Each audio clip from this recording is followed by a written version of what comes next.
This is Callum Smiles for Vox Populi, and today I want to talk to you about a recent development within the WHO that you may have missed in the news, as these things tend to sneak in through the back door.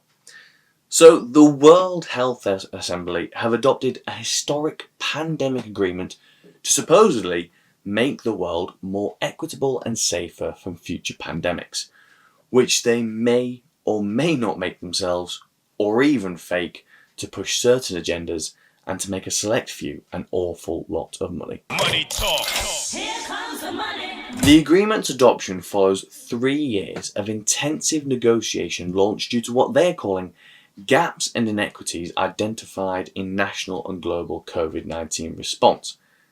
The agreement supposedly boosts global collaboration to ensure stronger, more equitable response to future so-called pandemics. The next steps include negotiations on the pathogen access and benefit sharing system, which is where pharmaceutical manufacturers participating in the PABS system will play a key role in equitable and timely access to pandemic-related health products by making them more available to the WHO. This includes a rapid access targeting of 20% of their real-time production of so-called safe, quality and effective vaccines, therapeutics and diagnostics for the pathogen-causing pandemic emergency. Member states of the World Health Organization last month formally adopted, by consensus, the world's first pandemic agreement. The landmark decision by the 78th World Health Assembly culminates more than 3 years of intensive negotiations launched by governments in response to what they are calling devastating impacts of the COVID-19 pandemic, but as many of us now know, were in fact totalitarian, man-made impacts. So what does this pandemic agreement really mean? Well, during the so-called COVID pandemic, From this evening, I must give the British people a very simple instruction. You must stay at home.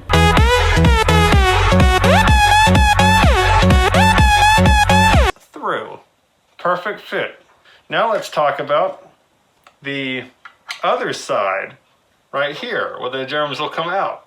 I think all I'll need is another strip of fabric about the same as the one on my face.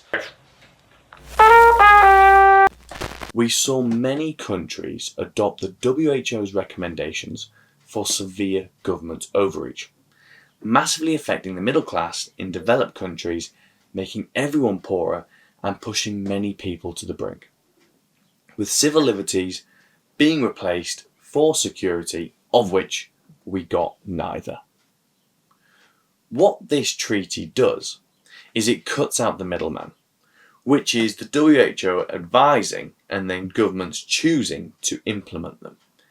And this outsources the decision making and responsibility to the massively corrupt WHO. The really worrying thing about this agreement is the draft agreement states that after its adoption, its scope will then be spelled out.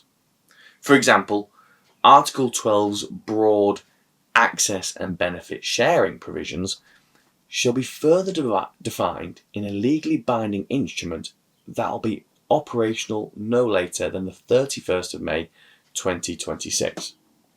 So here's the catch. Once in place, obligations can be increased.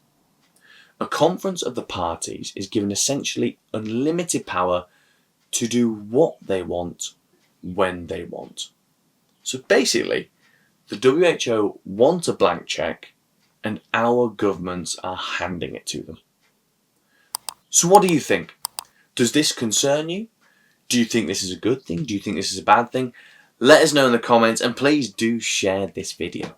And if you like this sort of content, then please, head over to the website at voxpopularmedia.com and register so you can get up-to-date emails and information of everything we're doing so you don't miss a single thing, especially if you like independent journalism.